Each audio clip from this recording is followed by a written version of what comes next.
सहनावतु सहनौ भुनक्तु सह वीर्यं कर्वावहै तेजस्विनावधीतमस्तु मा विद्विषावहै। ओम शांति शांति शांति। सबको सादर नमस्ते जी। भजन एक ले लेता हूँ। बात समझ में आई अब हमारी, झूठी है सारी दुनियादारी। बात समझ में आई अब हमारी, झूठी है सारी दुनियादारी। और लो न अब परीक्षा हमारी, आए है शरण अब प्रभु हम तुम्हारी। मेरा का भरम अब है टूटा, समय ने किया सब रिश्ता ये झूठा। मेरा का भरम अब है टूटा, समय ने किया सब रिश्ता ये झूठा। मोह माया में मती गई मारी, आए है शरण अब प्रभु हम तुम्हारी। बात समझ में आई अब हमारी, झूठी है ये सारी दुनियादारी। जिन पे भरोसा करके समझा था अपना, टूटा भरम सारा मिथ्या था सपना। जिन पे भरोसा करके समझा था अपना, टूटा भरम सारा मिथ्या था सपना। मतलब की थी सब की यारी, आए है शरण अब प्रभु हम तुम्हारी। चंचल मन ने बहुत बहुत नचाया, धन ही कमाने का लक्ष्य बनाया। चंचल मन ने बहुत अधिक नचाया, धन ही कमाने का लक्ष्य बनाया। चैन गया उड़ी नींद बिचारी, आए है शरण अब प्रभु हम तुम्हारी। अंतिम आशा भरोसा तिहारा, थक गया हूँ चहु और से हारा। ओ हरि ओम। अंतिम आशा भरोसा तिहारा, थक गया हूँ चहु और से हारा। दृष्टि दया की करो मंगलकारी, आए है शरण अब प्रभु हम तुम्हारी, बात समझ में आई अब हमारी, झूठी है ये सारी दुनियादारी, और लो न अब परीक्षा हमारी, आए है शरण अब प्रभु हम तुम्हारी। धन्यवाद जी, नमस्ते। बहुत सुंदर जी।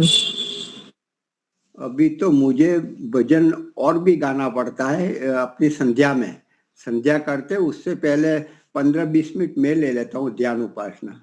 तो एक तो ध्यान उपासना का हो जाता है और कोई भजन गाता नहीं तो मैं गाता, तो अभ्यास और बढ़ गया है, जवाबदार भी बढ़ गए, स्वाध्याय भी बढ़ गया, अच्छा है। तो समय भी हो चुका है, तो हमारे लकी जी भाग्य जी को निमंत्रित करता हूँ। सबको सादर नमस्ते जी। हमारे जीवन का विषय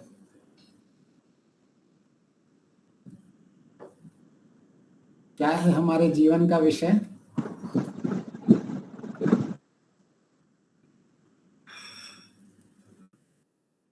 जिसे हम जी रहे हैं और जिसको हम जीना चाहते हैं, जिसको हम प्राप्त करना चाहते हैं, और उनको कैसे प्राप्त किया जाए, उनको प्राप्त करने के कारण क्या है, क्या क्या उनके उपाय हैं, यह सब हमें स्पष्ट होना चाहिए।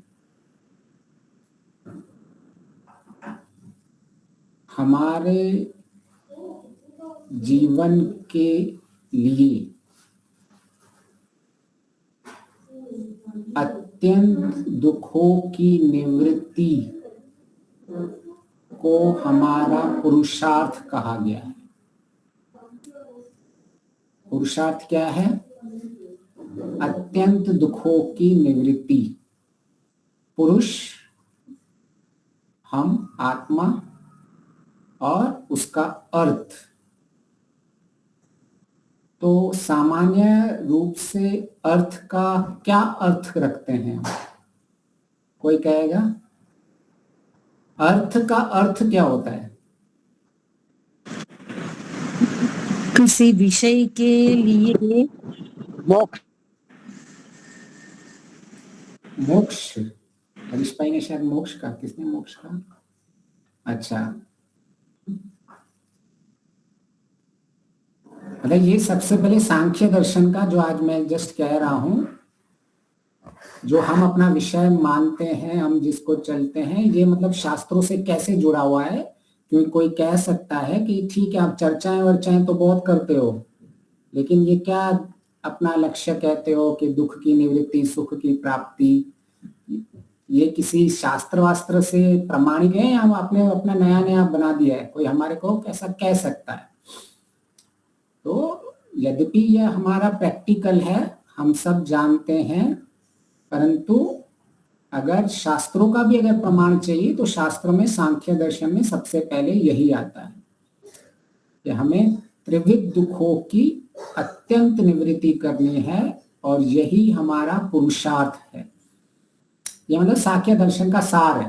पूरा का पूरा दर्शन कोई पढ़े या उसका एक सार कह दे तो अभी उसी की प्राप्ति के लिए कैसे करेंगे, क्या क्या कर सकते हैं, उसके लिए विवेक चाहिए, विवेक की प्राप्ति करेंगे, पूरा अपना दर्शन आ जाएगा उसके अंदर। परंतु इतना हम मोटी मोटी बात है कि हम जब अपने जीवन के लक्ष्य को कहते हैं और हम कहते हैं ये हमारा विषय है, तो हम कुछ शास्त्रों के केवल ऊपर से प्रमाण ले रहे हैं। इसीलिए कहा गया है अत्यंत दुखों से निवृत्ति ही पुरुषार्थ है, पुरुष का अर्थ है। इसीलिए हम समझने की कोशिश कर रहे हैं कि अर्थ का अर्थ क्या होता है। तो हाँ, हरीश भाई कह रहे थे, किसने कहा मोक्ष, दूसरा अर्थ। सामान्य सामान्य रीति से अर्थ क्या जिससे हम किसी विषय वस्तु के उसके विषय का वस्तु के साथ जोड़ा, मतलब उसका कुछ मतलब निकालना, वो अर्थ मतलब है। निकालना, मतलब मीनिंग निकालना, उसका अर्थ निकालना। अर्थ होता है जैसे मैं कहूँ शिव, ईश्वर शिव है, तो उसका अर्थ हुआ कल्याणकारी, हमने उसका मतलब निकाला। तो ये एक तरह से एक तरह की बात हो गई कि उसका अर्थ।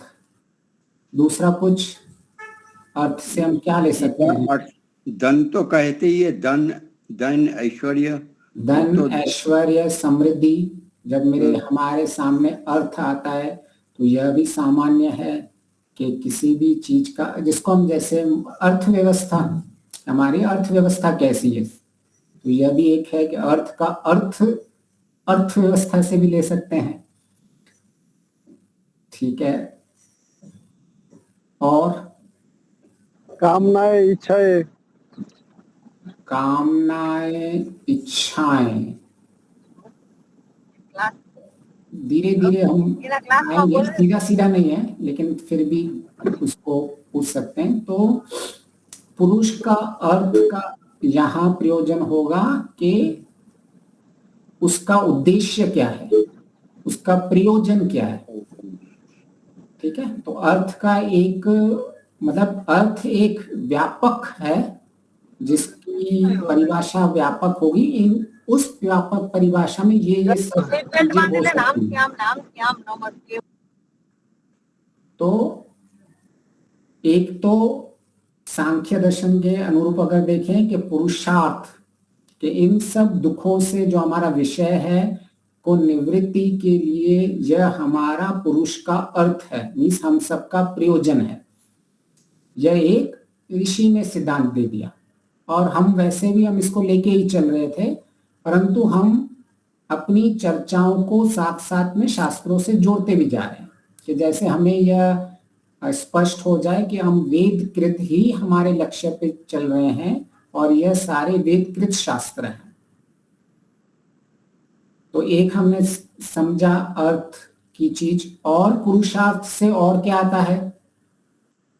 कोई पुरुषार्थ में आता है चार तरह के पुरुषार्थ होते हैं हमारे, धर्म, अर्थ, काम, मोक्ष। काम मोक्ष। तो ये हमारे फिर से पुरुषार्थ का शब्द का निकलता है कि मेरे धर्म, प्रयोजन, अर्थ, कामनाएं और मेरा मुक्ति। तो जो पुरुषार्थ है, मुझे अर्थ के लिए भी यहां अर्थ की परिभाषा क्या निकलेगी जो मुनि जी ने की, कि मुझे धर्म को जानना है, धर्म मेरे लिए कल्याणकारी है। अब जो मुझे अर्थ अर्जित करना है, जो हमने दूसरी परिभाषा मुनि जी की ली थी कि एक वो भी रहता है धन, समृद्धि, ऐश्वर्य। अभी मुझे धन, समृद्धि, ऐश्वर्य में कोई बाधा नहीं है अगर वो धर्म पूर्वक आ रहा है तो। ठीक है ना। तो हम अर्थ रख सकते हैं, ऐश्वर्य रख सकते हैं, स्मृति चल सकते हैं, केवल वो धर्म पूर्वक होना चाहिए। अभी जो हमारी कामनाएं हैं वह भी जो धर्म पूर्वक कामनाएं हैं और जिससे हमने अर्थ को अर्जित किया है उसी से ही कामनाओं को पूर्ण करना चाहिए, तो वही हमारे लिए कल्याणकारी होगी। ठीक है। तो कामनाओं में भी कोई आपत्ति नहीं है। संसार में जैसे लोग कहते हैं कि ना मेरी तो कोई कामना ही नहीं है, तो वो भी विपरीत दिशा में जा रहे हैं। कामना हो, कोई उसमें कोई परेशानी नहीं है, परंतु आप कामनाएं कैसे पूरी कर रहे हैं वह निर्भर करता है। तो धर्म पूर्वक जो अर्थ आपने अर्जित किया हुआ है उस अर्थ से आप कितनी कामनाएं पूरी कर रहे हैं, फिर उन कामनाओं के द्वारा आप अंत में मोक्ष की प्राप्ति कर रहे हो। तो यहां भी एक अर्थ पुरुषार्थ को हम धर्म, अर्थ, काम, मोक्ष से भी समझ सकते हैं।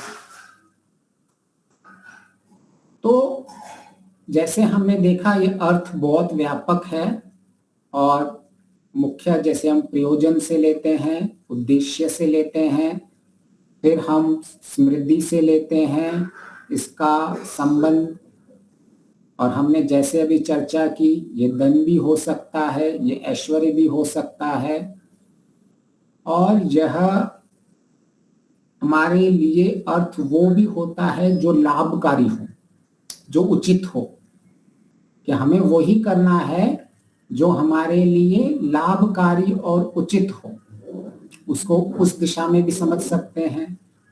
तो इस तरह से अर्थ को हम भिन्न भिन्न परिभाषाओं में समझ सकते हैं। तो जब हमें ये स्पष्ट हो जाता है कि हमारे जीवन का लक्ष्य अत्यंत दुखों की निवृत्ति और सुखों की प्राप्ति है, तो हम स्पष्टता से उनके कारणों को ढूंढते हैं और फिर उनके उपायों को ढूंढते हैं कि कैसे मुझे सुख मिलेगा और कौन से कारणों से मेरा दुख हटेगा। तो फिर दुख को भी हम बांट सकते हैं, कितनी तरह के दुख हो सकते हैं।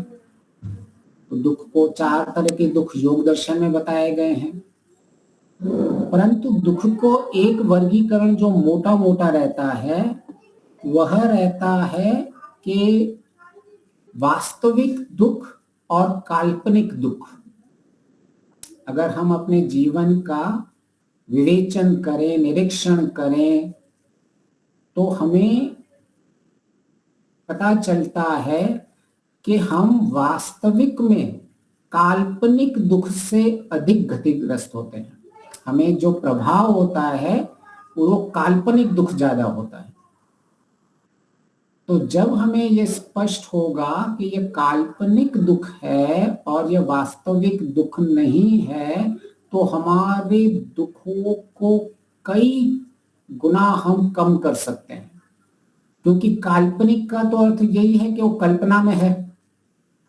तो अगर मुझे पता चल जाए कि मैं इतना सारा दुख एक जीवन में झेल रहा हूं, उनका सामना कर रहा हूं, और उसमें से आपका 90%, 95%, 99% दुख तो काल्पनिक है, तो आपको वह कल्पना में जो दुख है वो दुख को तो हम ऐसे ही मिटा सकते हैं।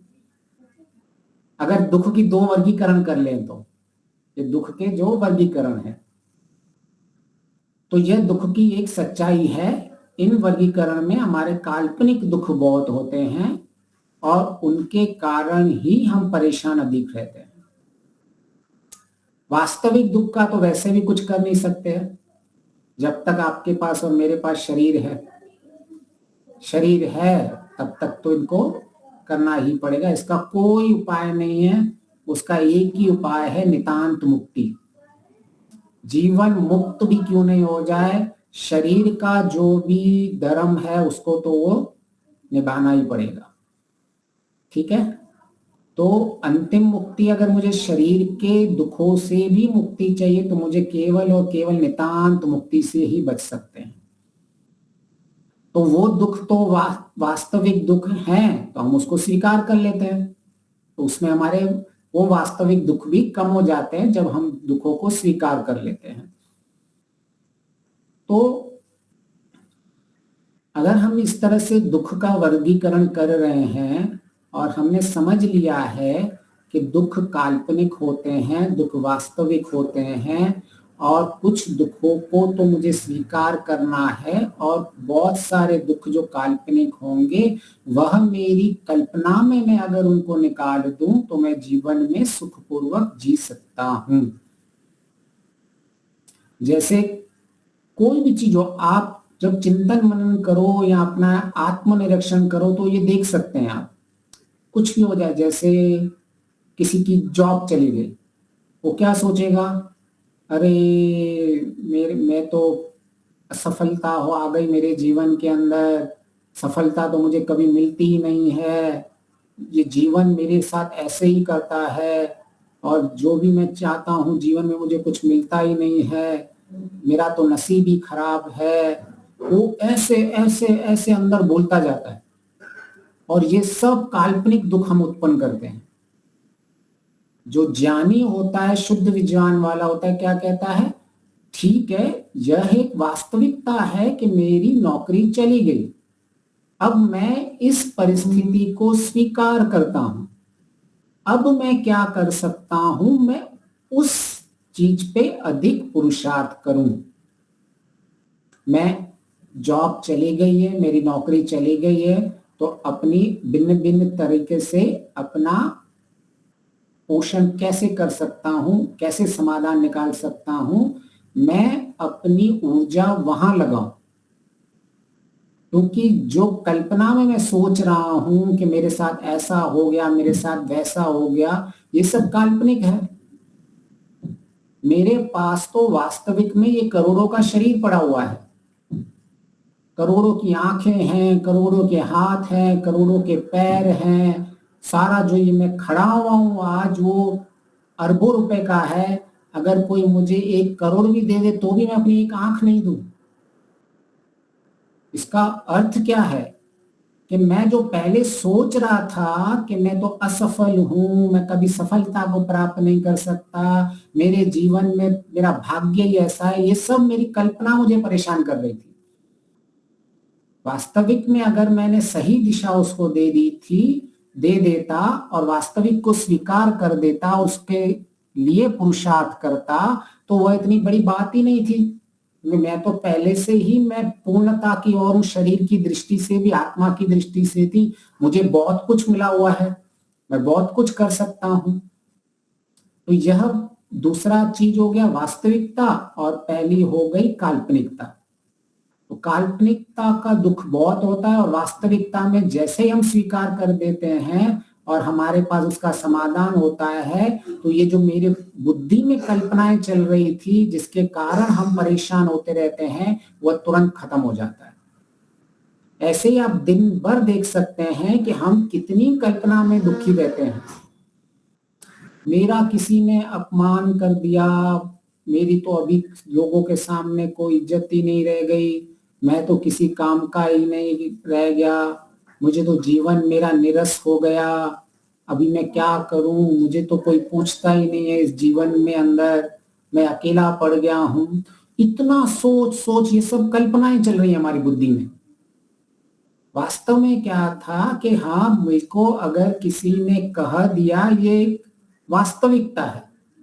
अब मैं वह, अगर मेरी गलती थी तो मैं सुधार लूं, और अगर मेरी गलती नहीं थी तो मुझे टेंशन किस चीज का। बस इतना ही तो सोचना था ना। लेकिन हमने कितना नकारात्मक सोचते रहते हैं। मैं तो इसको छोड़ूंगा नहीं, जिस दिन मुझे कोई मौका मिल जाए मैं इससे बदला लूंगा। इतनी सारी कल्पनाएं हमारे बुद्धि में आ जाती हैं, और जिसने अपमान किया वो तो मस्ती से अपमान करके शांति से बैठा होगा, वो तो बोल के चला भी गया होगा, और हम रिकॉर्डिंग स्टार्ट कर देते हैं अपनी बुद्धि में। तो हमें अब जब आप निरीक्षण करोगे और अपने दुख का अगर देखोगे कि मेरा दुख का प्रतिशत, कितना प्रतिशत दुख मेरा ऐसा है, तो आपका काल्पनिक दुख बहुत अधिक मिलेगा आपको। सारा दुख वो कल्पना में होगा। केवल हमको इतना ही करना है, उस परिस्थिति की वास्तविकता को स्वीकार कर दो। तो देखो आपके दुख कैसे, बस उसको कल्पना से हटा दो। जो भी आप सोच रहे हो, ये वो, इसने नहीं, इसने, उसने, जितनी भी आपकी कल्पनाएं हैं, उसके विपरीत उस वास्तविकता को स्वीकार करो, और उस वास्तविकता को देखो कि अभी मैं इसका समाधान कैसे निकाल सकता हूं। और अपने आप में, इसको कहते हैं विस्तृत व्यापक दृष्टिकोण से हम ये सब करते रहते हैं। क्या जीवन में लोग हमें कह सकते हैं, बहुत कुछ कहेंगे, हमारे बॉस हमको कहेंगे, हम जहाँ काम कर रहे होंगे, हमारे पड़ोसी कुछ कह सकते हैं, हमारे घर वाले कुछ कह सकते हैं। वो इस तरह के बातें कर भी सकते हैं कि भाई हम जीवन में कुछ मुख्य हमारा कोई आधार ही नहीं है, वो यहाँ तक आपको प्रकट करके बोल सकते हैं कि हमारा जीवन ही, हम बहुत इरिस्पॉन्सिबल हैं। आपको बोलेंगे कि आप तो कितने, आपको तो कुछ इतनी समझ नहीं है कि आपको ये करनी है। तो हमें दो चीज का हमेशा ध्यान रखना होता है। एक होता है फैक्ट, जिसको हम कह रहे हैं वास्तविकता, और एक होती है फिक्शन, जिसको हम बोलते हैं काल्पनिक। तो इन दोनों में, फैक्ट एंड फिक्शंस के बीच में हमें स्पष्ट होना चाहिए कि बुद्धि जो हमारी कहानियां बनाती रहती है एक किसी चीज को लेके, उन कहानियों से हम बाहर निकले। तो जितनी जितनी ये बुद्धि कहानियां बनाती रहेगी, उतने उतने आपके दुख बढ़ते जाएंगे। तो हमें यह स्पष्ट रखना है कि भाई मेरी बुद्धि में चल क्या रहा है, या आप केवल उनको ये लेबल दे दें। हम लेबल लगा देते हैं ना कि ये नमक है, ये मिर्च है। तो आप अभी दुखों को केवल दो लेबल लगाइए कि ये काल्पनिक है और ये वास्तविक है। जैसे ही आप इसको काल्पनिक का लेबल लगाओगे, तुरंत आप उसके पीछे हट जाओगे, अरे ये तो काल्पनिक है, मैं इस दिशा में, किस दिशा में जा रहा हूं। तो आपका दुख की समाप्ति वहीं से ही प्रारंभ हो जाती है। तो यह सारी दुख की निवृत्ति के लिए हमें ऐसे काल्पनिक दुखों से मुक्त होना होता है। तो इसी काल्पनिक दुखों से जब जब हम जीवन के अंदर ये स्पष्टता लाते हैं कि हम वास्तव में कितने इमेजिनेशन में जी रहे हैं, कितनी हमारी कल्पनाएं हैं जो वास्तविक से जिनका संबंध नहीं है, इनके जब वर्गीकरण कर लेते हैं तो दुखों की निवृत्ति होती है, दुखों से मुक्ति मिलती है। तो अब इसे कैसे, और जो मेरे दूसरे दुख हैं, यहां मुझ में जो दुख की सामने एक प्रतिकूलता आ रही है, एक आलंबन आ रहा है, मैं कैसे उसको अपनी कहानियों से अपने अनुकूल बना रहा हूं या मैं अपने प्रतिकूल बना रहा हूं, ये हमारी बुद्धि के ऊपर निर्भर करता है। बाहर से केवल और केवल आलंबन होते हैं। बाहर की परिस्थितियां न विपरीत होती हैं, न हमारे लिए अनुरूप होती हैं। वो केवल परिस्थितियां हैं, वो केवल और केवल आलंबन है। हम आंतरिक रूप से उसको निर्णयात्मक करते हैं कि वह वास्तव में हमारे जीवन में दुख है या नहीं है। वह सारी कहानियां हमारी बुद्धि में चलती रहती हैं।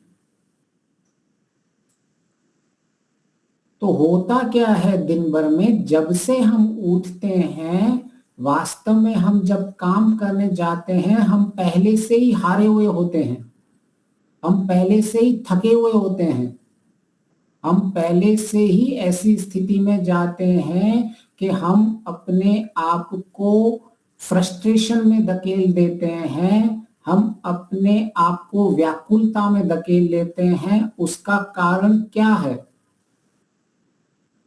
उसका कारण यह है कि अगर हमने अपनी दिशा नहीं बनाई है, हमने अगर अपनी दिशा में कैसे मुझे जीना है वह स्पष्ट नहीं किया है, हमने अगर रात को संकल्प नहीं लिए हुए हैं, तो सवेरे उठ के हमारी दिशा ऐसे ही होने वाली है जिसके कारण हमारी दशा बिगड़ने वाली है।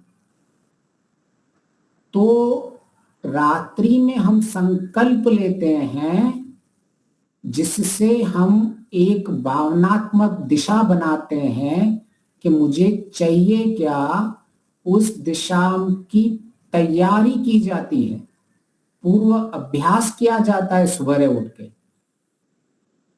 जो जो आपने रात में हमारे संकल्प होते हैं, उनकी तैयारी और पूर्व अभ्यास ये दोनों सवेरे उठ के किए जाते हैं, फिर दिन में उतरा जाता है।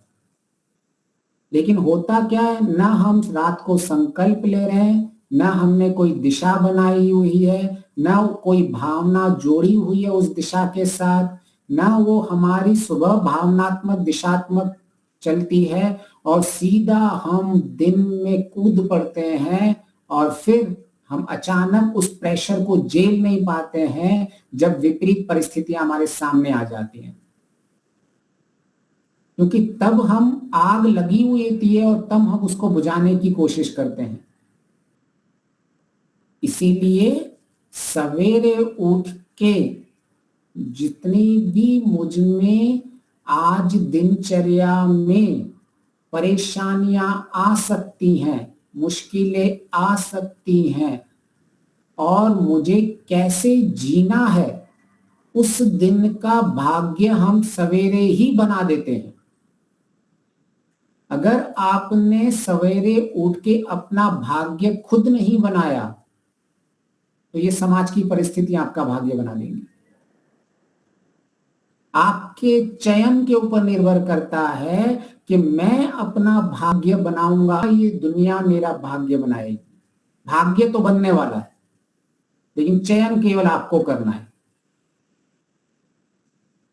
तो जब आप संकल्प ले लेते हैं और सवेरे ऐसा निश्चय कर देते हैं कि मैंने रात को संकल्प लिया है कि मैं धैर्य का पालन करूंगा, मैं धर्म का पालन करूंगा, मैं शुभ गुणों का पालन करूंगा, मैं विद्या युक्त जीऊंगा, मैं क्लेश मुक्त जीऊंगा, मैं दुष्ट कर्मों से मुक्त जीऊंगा, मैं दुष्ट गुणों से मुक्त जीऊंगा, मैं विद्या प्रेम से जीऊंगा, मैं अविद्या के अभ्यास से जीऊंगा, मैं इंद्रियों को नियंत्रण करके जीऊंगा। यह जो आपने दिशा बना दी है और इससे आपने अपनी भावनात्मक स्थिति बना दी है, अब यह सवेरे उठ के अभी सुबह को हमको इसके साथ पूर्व अभ्यास करना है और हमें उसके साथ साथ तैयारी करनी है। किसकी तैयारी करनी है, किसका अभ्यास करना है? जो जो मुश्किलें, जो जो विपरीत परिस्थितियों का हम सामना कर सकते हैं, और जीवन में विपरीत परिस्थितियां आएंगी ही आएंगी, ये जीवन का एक मूल सत्य है। अभी जब वो आपको पहले से ही सामना करना है और उसका चिंतन पहले से ही कर देते हैं, तो इसको कहते हैं ध्यान में अपने संस्कारों को, तनु किए हुए संस्कारों को क्षीण करना प्रतिपक्ष भावना से। क्या क्या कह गए ऋषि? ध्यान में तनु किए हुए संस्कारों को क्षीण करना है प्रतिपक्ष भावना से। इसका अर्थ है कि जो भी आपके स्थितियां आने वाली हैं, आपको गुस्सा आता है, हिंसा हो जाती है, असत्य बोल जाते हो, अस्तेय हो जाता है, व्यभिचार हो जाता है, या आलस्य, प्रमाद, असंतोष, ये सब जीवन में रहता ही रहता है सारे दिन में। तो इनकी जो विपरीत भावनाएं बनानी होती है, इनके विपरीत, वह आप उस परिस्थिति के समय बनाने बैठोगे तो बहुत लेट हो जाएगा। तब तक आपके पास उपाय होगा नहीं, क्योंकि परिस्थिति का आक्रमण तो हो चुका है। उस परिस्थिति के आक्रमण में आप आक्रमण की तैयारी करोगे या उस ज्ञान को उत्पन्न करोगे, उस भावना को उत्पन्न करोगे उस वक्त, तो सबसे पहले आपको पूर्व अभ्यास सवेरे सवेरे ध्यान में प्रतिपक्ष भावना को लेके आ जाना है। 5-10 मिनट आप दे दीजिए। योद्धा होते हैं जो अपने युद्ध में जाते हैं, वो सवेरे उठ के सुबह सुबह अपनी तैयारी कर लेते हैं, अभ्यास कर लेते हैं, तभी ही वो जाते हैं युद्ध में। जितने भी ये क्रिकेटर होते हैं वो 4-5 बजे सब उठ जाते हैं, खूब अभ्यास करते हैं, तभी जाके ही वो क्रिकेट में जाके बैट बॉल ये सब खेल पाते हैं। तो अगर हमने पूर्व अभ्यास नहीं किया हुआ है तो ये परिस्थितियां हमको छोड़ेंगी नहीं। कि जब परिस्थिति आती है तो हमारे पास समय नहीं होता है इतना, हम व्याकुल हो उठ जाते हैं और हम उस परिस्थितियों के पीछे अपने इंद्रियों को मन के अनुरूप नहीं चला पाते। तो इसीलिए पिछले बार हमने इस पे चर्चा की थी कि हमारे अंतःकरण के शुद्ध का सबसे अच्छा पाउडर, डिटर्जेंट, साबुन, जो भी कुछ कह दें, यह हमारी प्रतिपक्ष भावना है। क्योंकि अंतःकरण शुद्ध के बगैर तो कुछ नहीं होने वाला। ईश्वर तो दूर की बात है, ईश्वर को प्राप्त करने के लिए भी वही कसौटी है, वही पात्रता है, और जीवन में इस लोक में भी सुख शांति से रहने के लिए भी वही पात्रता है।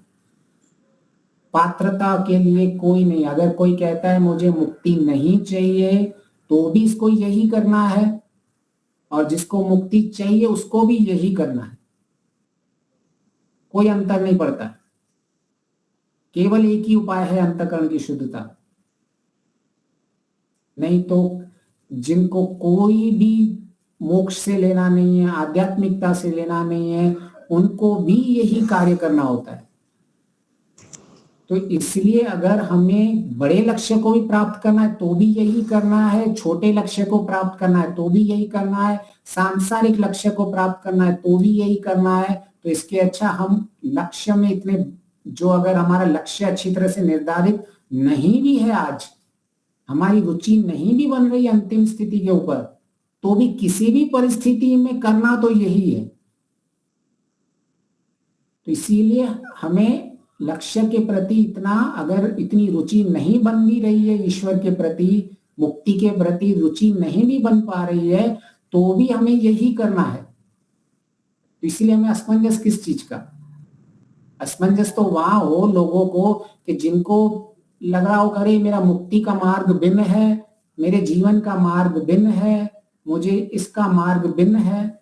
हमारे लिए मार्ग एक ही है, अंतःकरण की शुद्धता। जो भी सुख पाना चाहो, जितना भी दुख निवृत्त होगा, उतने उतने अंश में इसी से ही होने वाला है।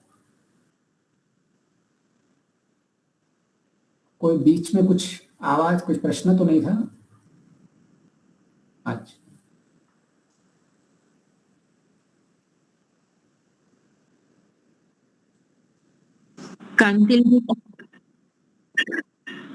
कांतिलाल पटेल के, सॉरी क्षमा चाहती हूँ, कांतिलाल पटेल के वहां से कुछ आवाज आ रही थी, पूछना है कुछ?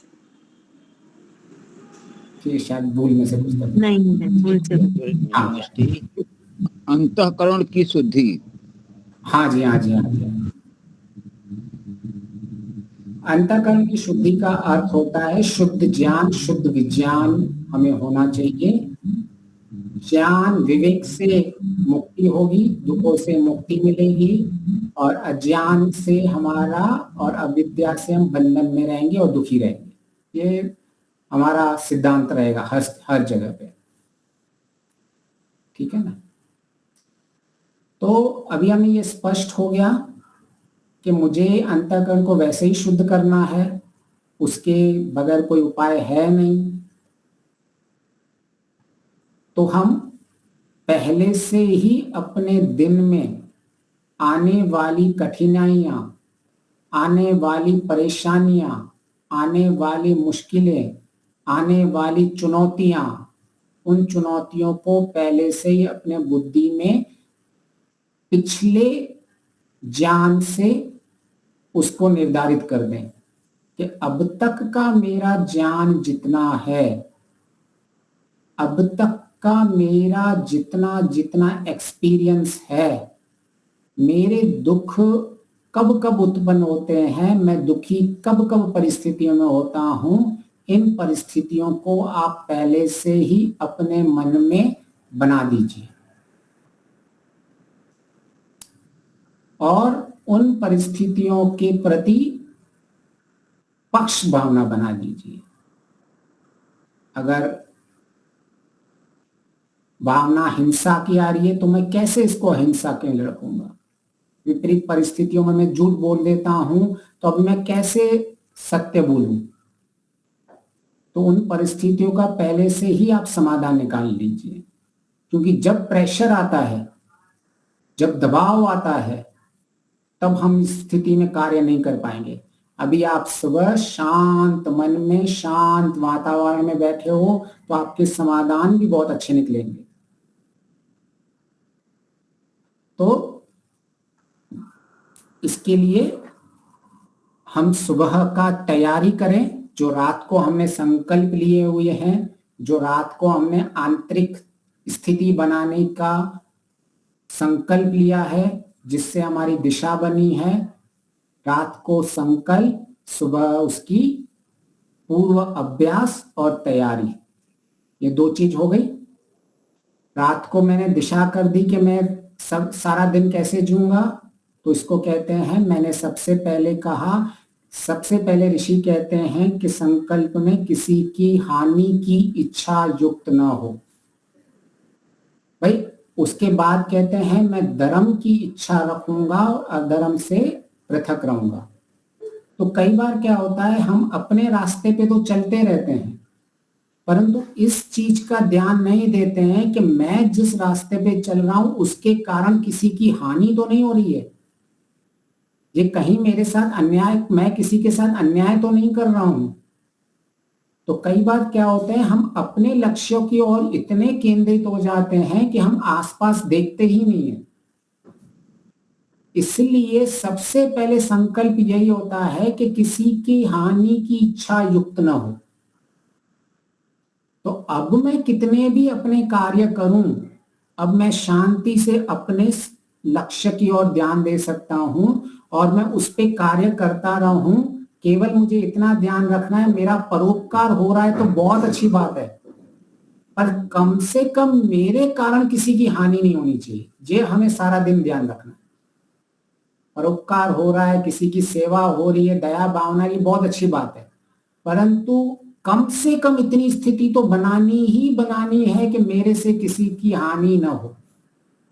ये कम से कम है, ठीक है ना। तो इसीलिए सबसे ये थोड़ा आग्रह है। हाँ, तो ये कोई भी चीज संकल्प नहीं होगा तो सब कुछ अगरा लगेगा, बहुत अगरा लगेगा। संकल्प को इसीलिए शक्ति कहा गया है, इसके लिए शक्ति चाहिए होगी ना। जितनी चीजें अग्री होंगी उसके लिए शक्ति ज्यादा चाहिए होगी, बहुत शक्ति चाहिए होती है। इसीलिए संकल्प को कोई हमारी इच्छा नहीं होती है, नहीं तो संकल्प, यही हमसे बोला चाहिए, हम संकल्पों को अपनी इच्छाएं मानते रहते हैं और इच्छाएं होंगी तो वह हमें अग्र हार्ड लगेगा ही लगेगा।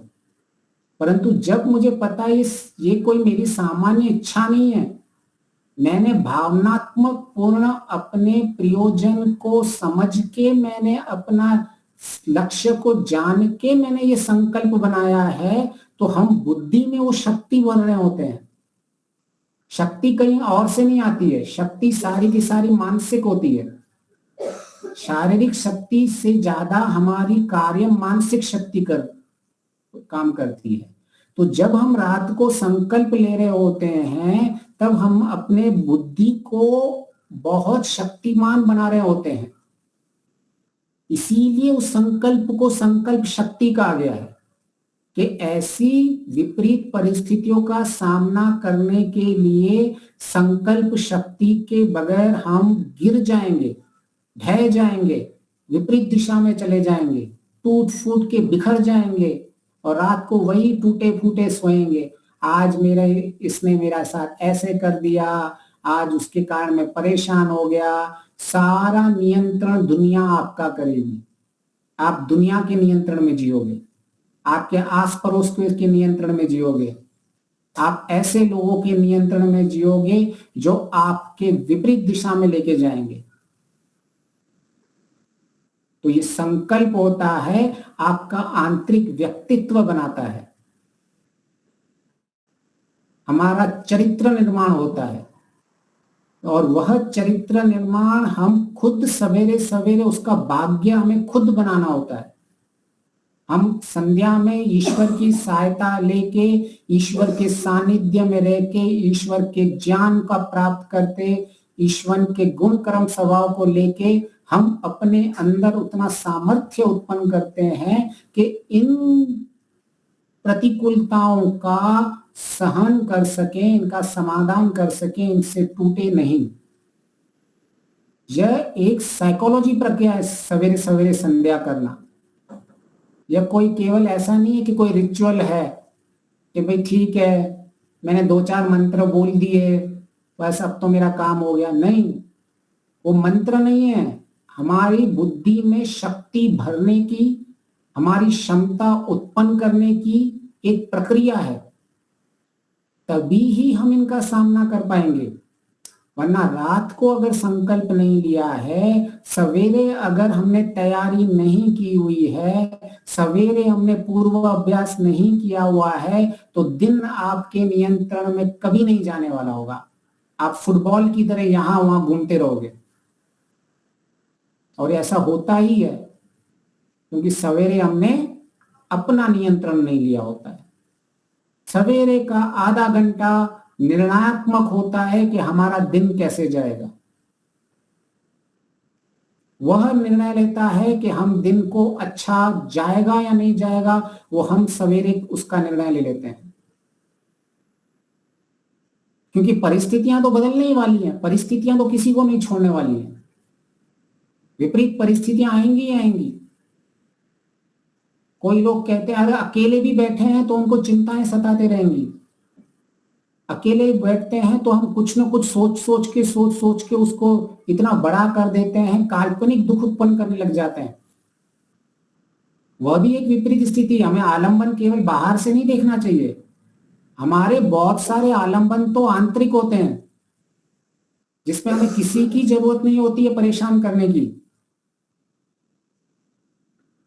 तो हमें कई बार ऐसा लगता है कि मेरे पास तो कई लोग ऐसे स्पष्टता भी दिखाते हैं कि नहीं है आलंबन। आलंबन केवल बाहर का नहीं है, हमारे लिए वास्तविक जो एक चुनौती है वो आंतरिक आलंबन की रहती है।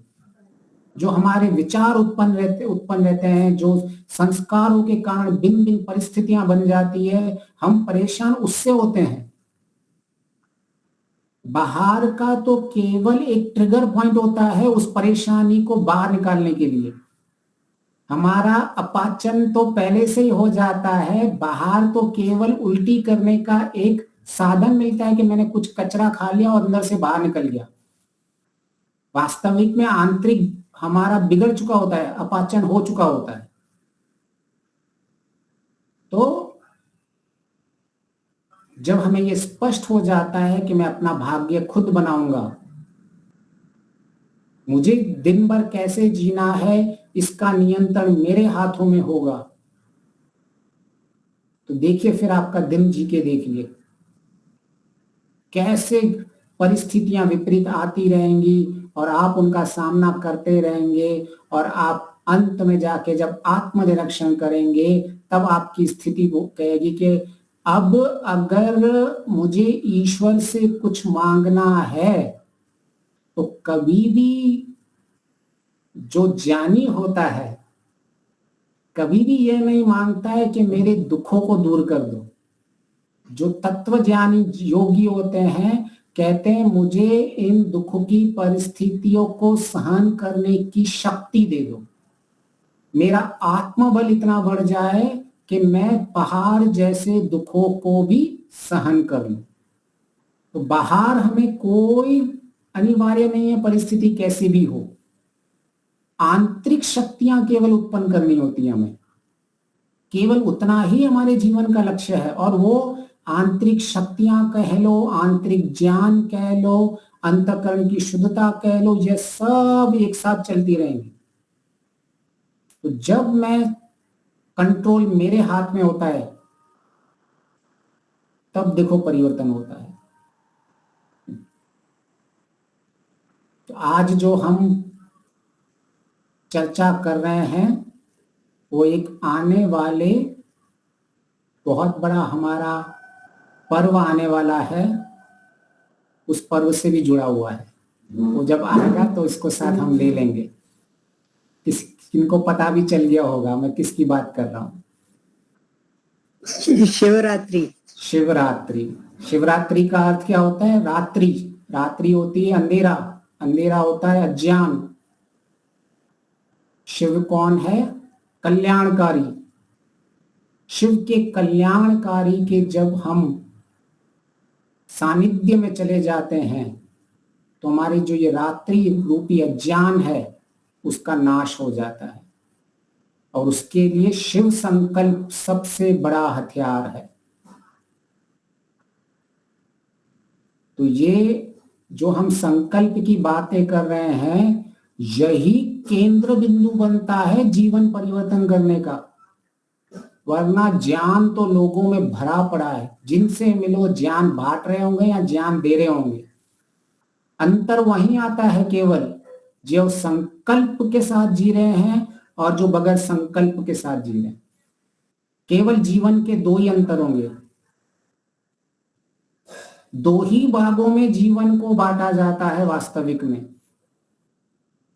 ज्ञान के तो बहुत सारे मिल जाएंगे, भिन्न भिन्न ज्ञान के मिल जाएंगे। इसने ये किया हुआ है, उसने वो पढ़ा हुआ है, पढ़ाई ये इसका अध्ययन है। कोई काम नहीं आता है जब वास्तविक परिस्थिति आती है। काम केवल वही आता है जिसने ज्ञान के साथ संकल्प लिया हुआ है, केवल उसी के जीवन में परिवर्तन होता है। इसीलिए इसको शिवरात्रि का इतना महत्व आता है। और हमारे आर्य समाजी के लिए तो वो बोध रात्रि होती है, बहुत ऊंचा हमारा स्थिति रहती है आर्य समाज के लिए।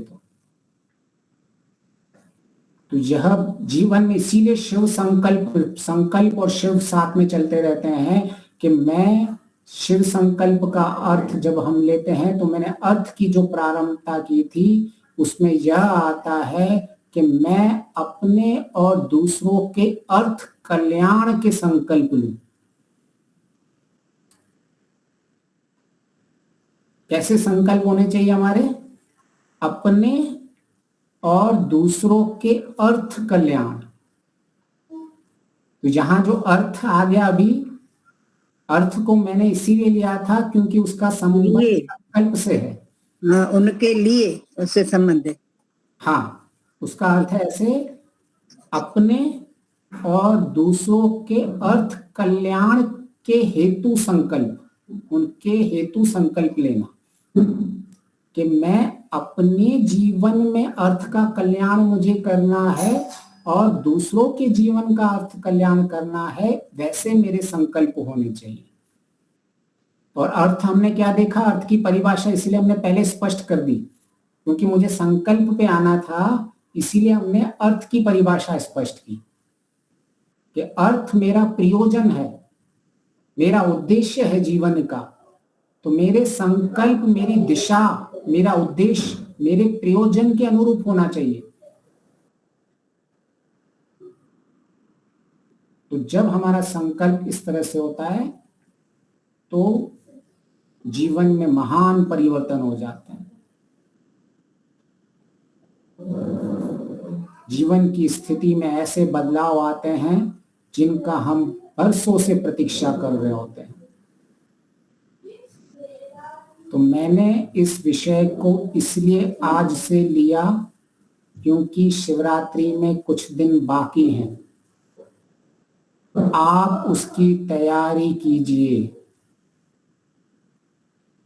विशेष परिवर्तन की तैयारी,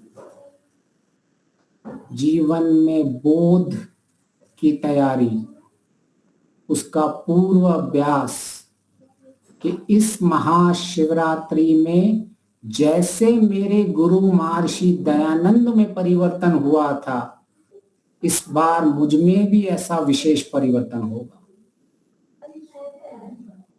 ऐसा संकल्प आज से लेना शुरू कर दीजिए और शिवरात्रि तक आपका वो संकल्प परिपक्व हो जाना चाहिए। फिर देखिए कैसे दिशाएं परिवर्तन हो जाती हैं, कैसे आप में परिवर्तन हो जाता है। जिस चीज की आप प्रतीक्षा वर्षों से कर रहे होंगे, आपका मन प्रफुल्लित हो जाएगा, जीवन में लगेगा एक नई रोशनी आ गई है। और शिवरात्रि के दिन जैसे मूल शंकर दयानंद बन गया था, के मार्ग तक निकल गया था, ऐसे आपके जीवन के भी मूल जो कल्याणकारी जीवन के जो लक्ष्य हैं, उनके प्रति आपके जीवन में एक और नई ऊर्जा उत्पन्न हो जाएगी। तो आज का समय यहीं समाप्त हो गया है। अगर किसी को कोई प्रश्न है तो हम उस प्रश्न को पहले ले लेते हैं।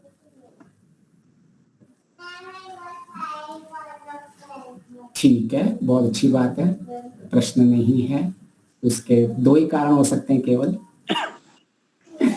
ठीक है, या तो पूरा समझ में आया है या तो फिर ऊपर से गया है।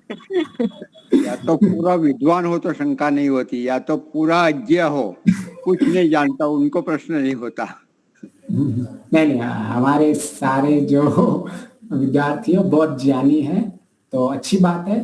प्रश्न नहीं है तो बहुत अच्छी बात है, क्योंकि ये एक प्रथा है हमारी। एक ऋषि दयानंद जी ने श्रवण चतुष्ट में ये स्पष्ट किया है कि अगर आप कोई वक्ता कुछ कहता है तो आप उससे उसी समय भी पूछ सकते हैं, या फिर उससे बाद में पूछ के अपनी शंका का समाधान करना है। क्योंकि मुक्ति के लिए 3 चीजें अनिवार्य है। एक है विद्या, दूसरा है संशय रहित अंतःकरण।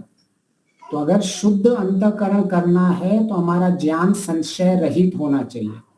तो उसके लिए मैं ये प्रश्न उत्तर को लेता हूं, क्योंकि जब मैं केवल कह दूं कि अंतःकरण की शुद्धता है तो ये तो कहना मात्र हो जाएगा, और कहने से ना अपने में परिवर्तन आता है ना संसार में परिवर्तन आएगा। लेकिन जब मैं कहता हूं प्रश्न है, तो मेरी पीछे मंशा क्या है? अगर कोई संशय रह गया है, अंतःकरण को ज्ञान है पर वो संशय पूर्वक ज्ञान है, तो अशुद्ध अंतःकरण हो जाएगा। हम केवल उसको संशय को निकालने के लिए इस प्रथा को हमेशा हमें बनाए रखना चाहिए कि किसी चीज का संशय नहीं रहना चाहिए। ठीक है, तो इसमें इसका मुख्य उद्देश्य यह नहीं होता है कि मैं बहुत कुछ जानता हूं इसलिए पूछता हूं, किसी का प्रश्न हो या कुछ भी नहीं। इसका केवल उद्देश्य इतना ही है कि मैं जितना भी थोड़ा भी जानता हूं तो उसमें मेरे कारण किसी को संशय नहीं रह जाए, बस इतना ही है। ये आपको बहुत बहुत धन्यवाद। आपका भी धन्यवाद। शांति पाठ के लिए शंकर जी कल हमारे अशोक जी उकरानी मंगल और गुरुवार को 2 दिन लेंगे। एक बार आए थे, आप दूसरी बार सुनिए, बार बार सुनिए, बहुत अच्छा प्रमाण के साथ। और वो चीफ जस्टिस भी रहे हुए हैं, रिटायर हुए हैं, अपना VRS लिया हुआ है, तो अच्छा वक्ता है। कल आप जरूर पधारिए शंकर जी। सबको सादर नमस्ते। आवाज आ रही है मनी जी? आ रही है। पहले शांति पाठ, इसके बाद जय घोष। और मैं एक चीज और आप लोगों के सामने रखना चाहता हूं। जब हम आवाज करते हैं देश के अमर शहीदों की, तो आजादी की लड़ाई में आर्य समाज के लोगों ने अपने जान की बलि दी, मतलब समर्पण किया। पट्टाभी सीतारमैया ने कांग्रेस का इतिहास लिखा है, उसमें स्वतंत्रता के लिए जो सेना बनी है, उस सेना में 85% आर्य समाज के लोग रहे हैं, जिन्होंने अपनी जान गंवाई है, जेल में गए हैं, अपना जीवन देश के लिए समर्पित कर दिया। उन्हीं के लिए हम देश के अमर शहीदों की बात करते हैं। तो पूरी मेरी भावना आ जाती है कि इस आजादी में महर्षि दयानंद ने जो कहा था 100 शासन, उसके लिए जो तैयारी हुई थी, जान दिया था, उन्हीं को हम लोग याद करते हैं, देश के अमर शहीदों की। तो पहले शांति पाठ होगा, इसके बाद जय घोष। ओम ध्यो शांति अंतरिक्ष अंतरिक्षम शांति पृथ्वी शांतिरापः शांतिरोषधयः शांतिर्वनस्पतयः शांतिर्विश्वे देवा शांतिर्ब्रह्म शांतिः सर्वं शांतिः शांतिरेव शांतिः सामा शांतिरेधि। ओम शांति ही शांति ही शांति। जो बोले सो अभय। जय हो। मर्यादा पुरुषोत्तम भगवान राम की जय हो। योगराज भगवान कृष्णचंद्र की जय हो। व्याकरण सूर्य गुरु विरजानंद की जय हो। युग प्रवर्तक महर्षि दयानंद सरस्वती की जय हो। स्वामी श्रद्धानंद की जय हो। भारत माता की जय हो। गौ माता की देश के अमर शहीदों की जय हो। वेद की ज्योति ओम का झंडा आर समाज सत्यार्थ प्रकाश प्रणव ध्वनि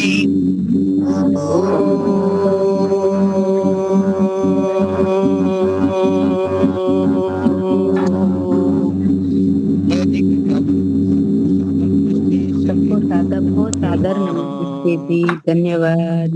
धन्यवाद सबका। हाँ, जो शिवरात्रि